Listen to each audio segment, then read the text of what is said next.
How's it going, fam? Welcome back to Erica's EDC, and today we're doing the wrap-up on the first round of testing of Pop's ProCut. Very, very exciting. I'm going to give kind of my summary of first impressions about this. The testing is not even close to being done.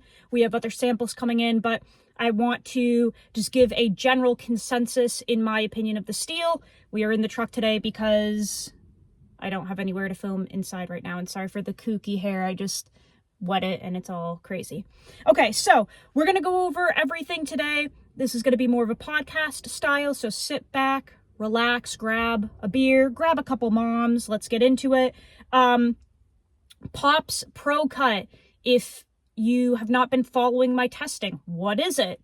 Well, it's a steel that was designed by one of the owners at Pop's, Joey Berry, and Laren Thomas, Dr. Laren Thomas. We all know him from Knife Steel Nerds.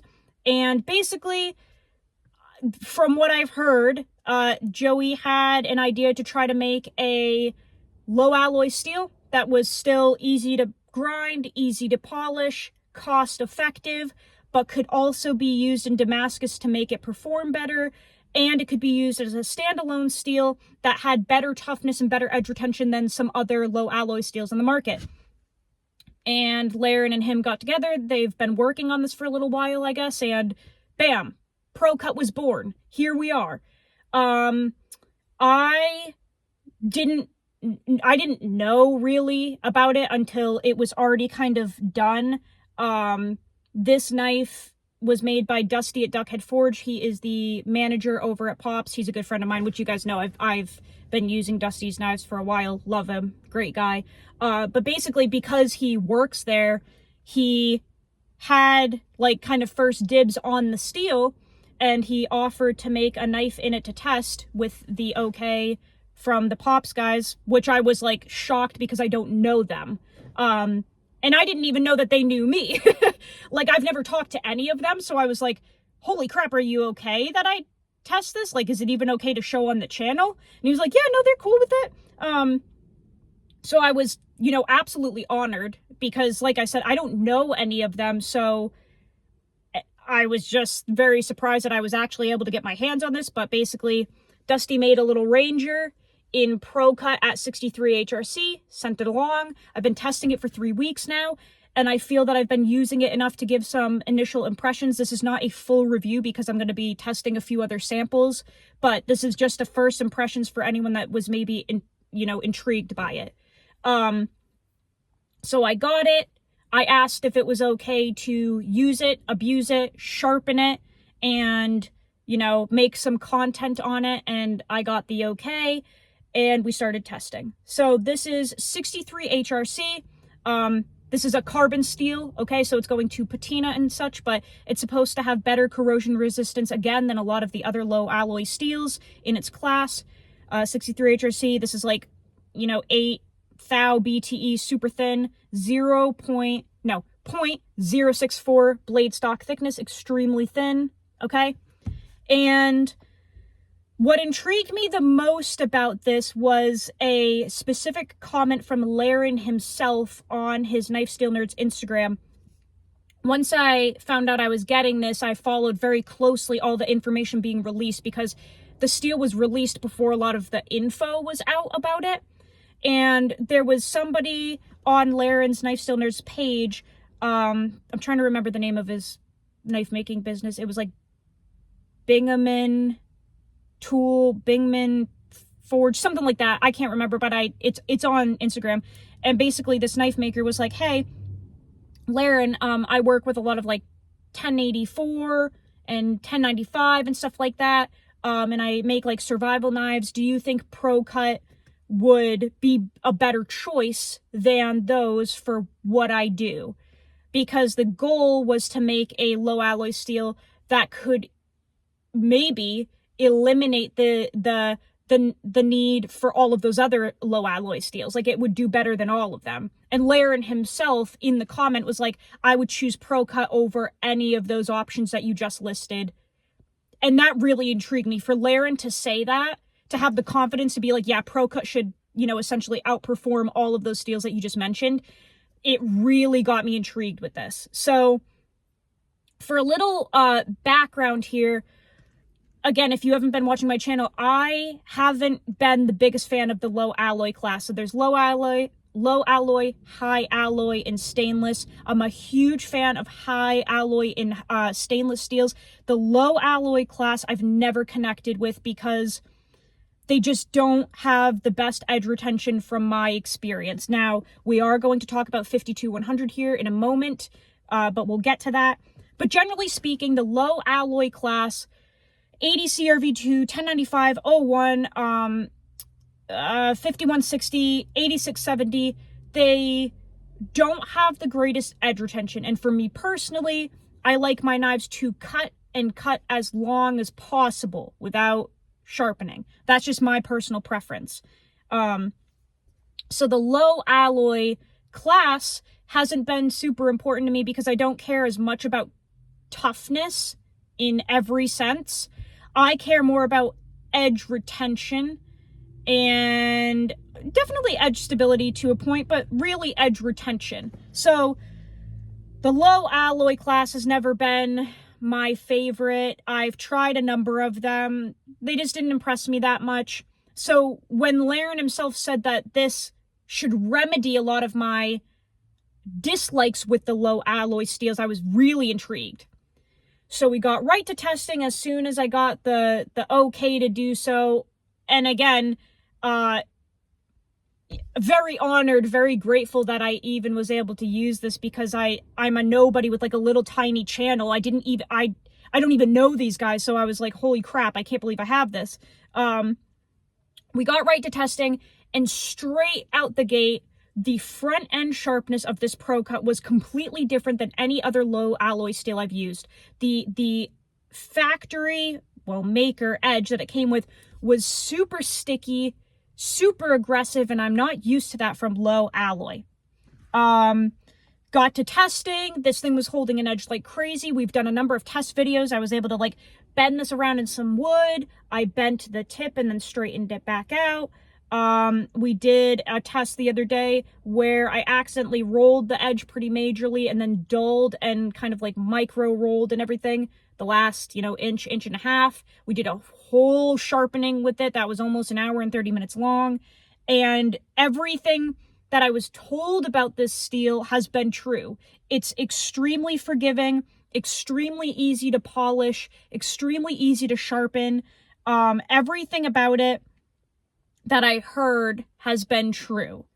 So this has really, really impressed me so far. And I think part of the issue, now this is all my belief and this is all my opinion, okay? My hypothesis, if you will. I think one of the biggest problems with the low alloy steels is that a lot of them are old school, okay? A lot of them have been around for a while. And when you have old school steels with old school makers that grew up working with this and never left it for anything newer, this mythology starts. This talk starts, okay? We use these low alloy steels because they all have such good toughness, and you can pry a car door open with them and they won't break, and you can depend on them with your life, and you can sharpen them on a river rock, and they're the easiest to heat treat and to quench and to everything, and you can quench them in peanut oil and you're still going to get a good result, right? So this ideology of the steel being easy in every sense gets created, right? And then I think my hypothesis is maybe some makers hear that and kind of run with the idea, right? And maybe makers get a little sloppy in working with it, right? Maybe because it's so easy, because it almost sounds dummy proof. The ideology surrounding these steels sounds dummy proof, like a baby could heat treat these and not mess it up, right? So if you're told over and over and over, these steels are so easy, they're so easy to grind, they're so easy to heat treat, you can't fuck it up. Maybe less effort and attention to detail and testing went into some makers making knives out of those steels because you're just going with the trusted opinion and results from people older than you with more experience, and you just go with it because you're trusting it, right? But what if maybe we get a lot of really thick low alloy knives out in the world? What if we get a lot of really soft low alloy knives out in the world, okay? And can you pry car doors open with them? Yeah. Can you baton with them? Yes. Can you cut nails with them? Yep, you can. But in terms of a knife meant to cut for a long time, I found that the knives that I was using in the low alloy class did not cut as a knife very long. The literal edge retention and edge wear did not last very long. And I tried all different types of steels from all different makers and companies, okay? And I just couldn't bond with it because they did not cut as a knife very long. They work great as multi-tools and pry bars and scrapers, and they will cut certain material for a good amount of time, and they're easy to sharpen on basically anything in a pretty short period of time. But I just didn't bond with these steels. And I do think it is in part maybe to some makers just simply not putting a lot of effort into the process of creating their knives, and we get maybe some really thick, really soft low alloys floating around in the world, okay? And to me, as a cutting tool, it's not super impressive.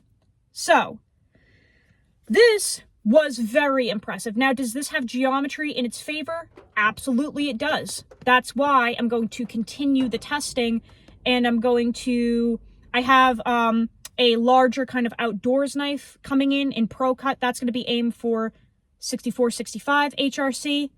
And I have another one coming in kind of the same HRC, but a smaller knife like this for more testing, because this is an ongoing personal project for me. It's not for anyone else.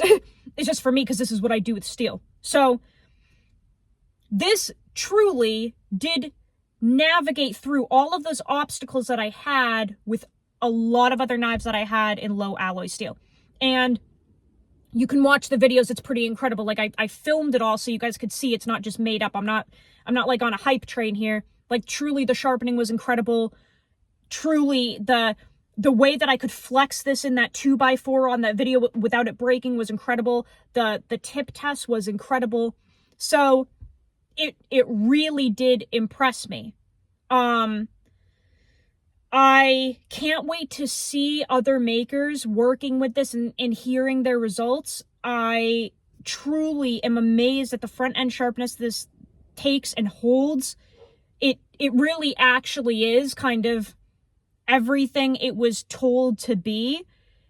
And again, I don't know anybody at Pops other than Dusty. So it doesn't mean anything to me whether I hype it up or not, because I don't really know anybody over there. I'm just nobody in New Hampshire. So it just really actually is incredible. I'm shocked. I'm shocked. Everything that Joey said this was going to be on that live that they did on the Pops Instagram page, it really is true. This is groundbreaking for a low alloy. So since testing this and having it and such, more information has been released on it from Laren and Sean Houston, information that none of us had while I was testing it, and it really actually is very different. So another huge impressive point of ProCut is the high carbide volume at around 64-65 HRC.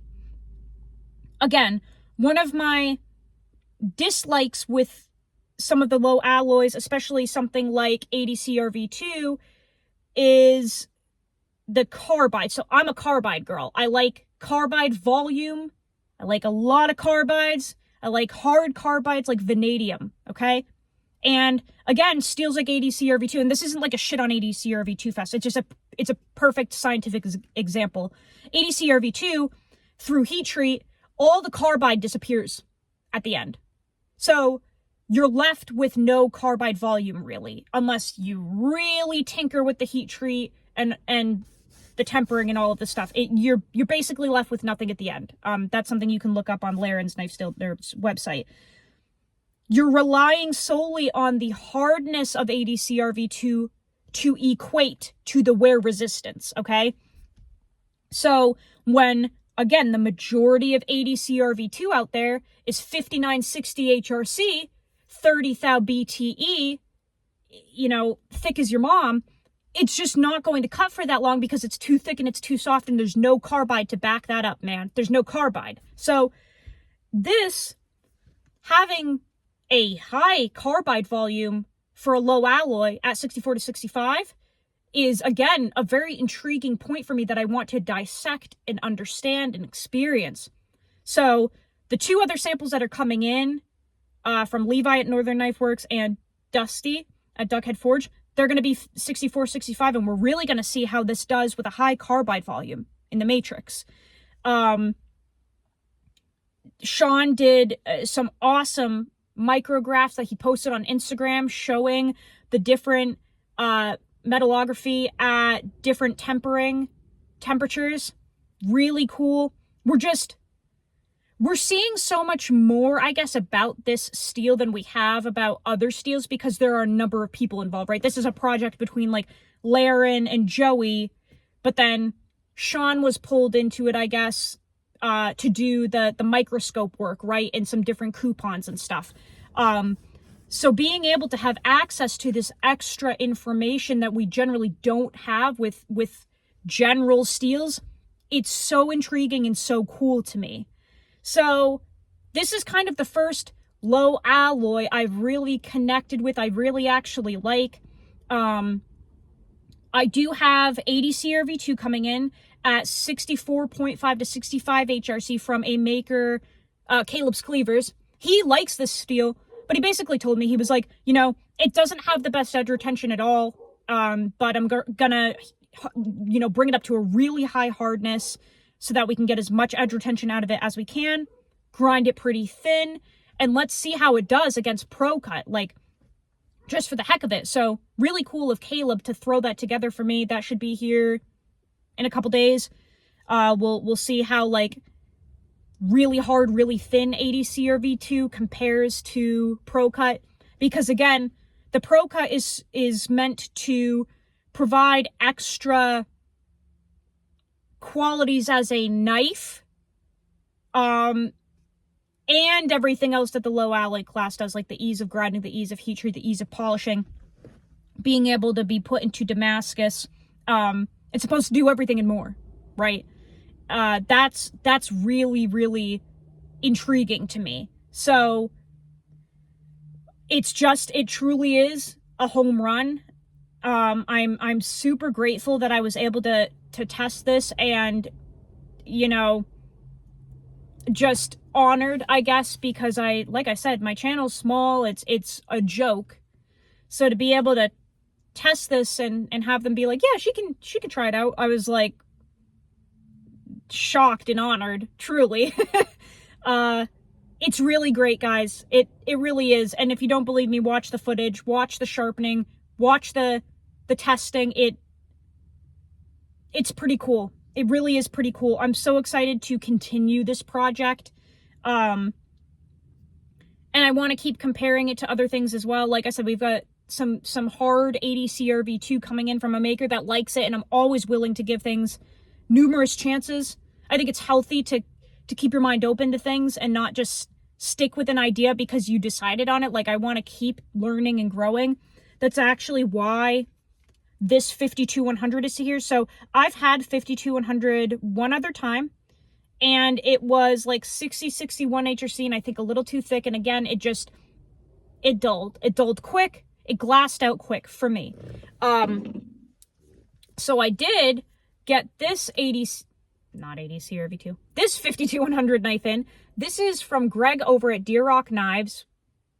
And this is a little 3-inch belt knife. This is ridiculously thin, ridiculously hard, 64.5 HRC, and on top of it, guys, it's got the seedy heat treat, something I've never experienced before. So if you know anything about the bushcraft community, the like non-prepper side, the actual like bushcraft guys, and I'm not throwing shade at the preppers. I'm saying like there's two sides. There's like the survival bushcraft, like big chopper dudes, and then there's like the Bushcraft USA. I'm not on that forum, but I know about it. The guys on Bushcraft USA that make like nice, thin, hard, like user knives that you can do everything with, and they actually cut well. Scott Larimore, he's on that side.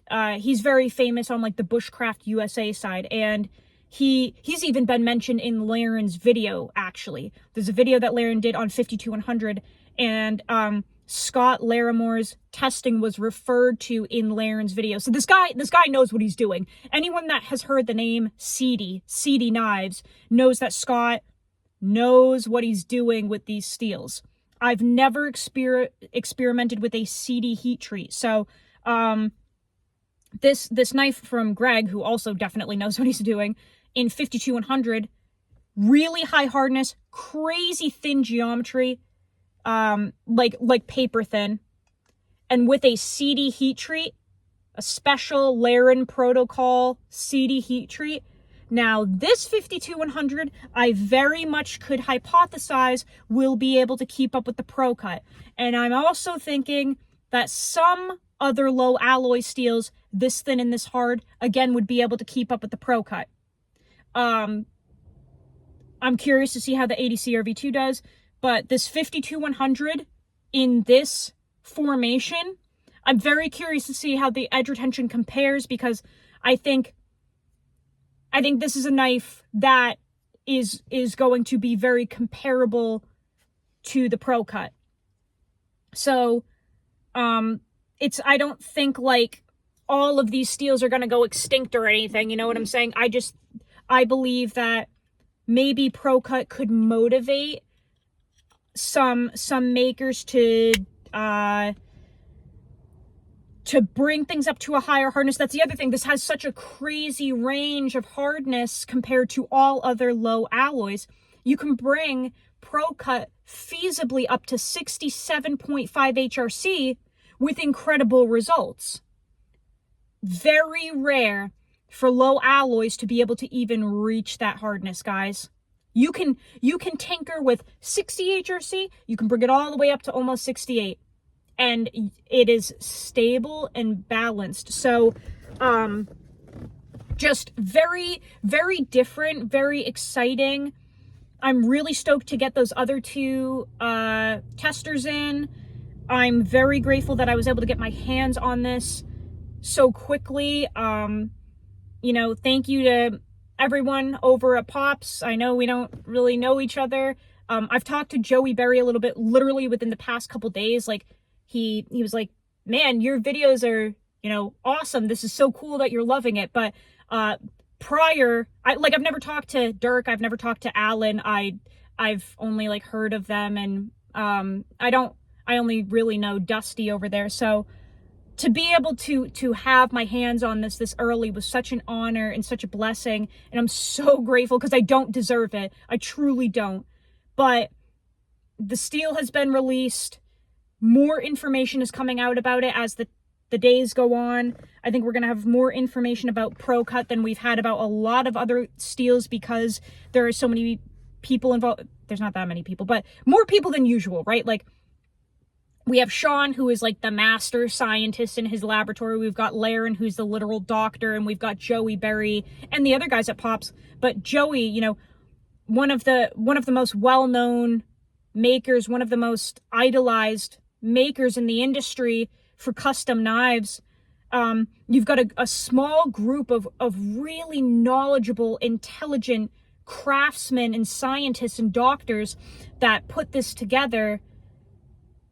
And the cool thing is, it was designed by Joey, who is a lover of low alloy steels. You know what I'm saying? Like, I think it's so cool that he loves all of these low alloys. Like, they even sell them at Pops. Like, you can buy the low alloys of the 80 CRV2, the 8670. You can get all of these at Pops because they love them over there. But Joey took it one step further and was like, wouldn't it be cool to improve them? Wouldn't it be cool to grow? And we've just never seen that before, right? Like, how many other store owners that are custom knife makers have contacted Laren and made a dang knife steel? None. It's crazy. So I'm shocked at the performance. I'm so excited about it. I can't wait for other people to try it. Makers that love low alloy tool steels, I encourage you to please try it.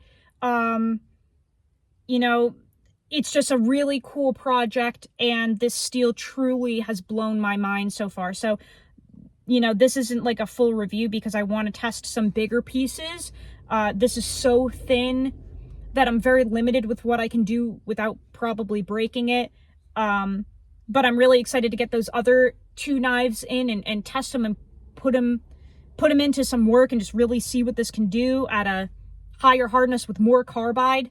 So yeah, also really excited to see it against some other really well done low alloy in the same class. But guys, I hope that you found that informative. I'm so grateful. I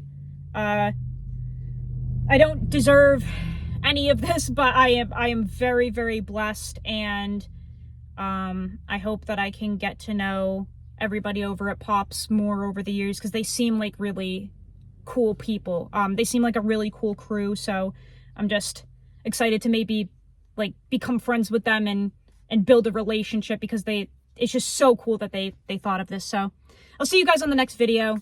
Go use your shit. Learn how to sharpen your knives. I'll see you so soon, fam. I love you so much. Take care.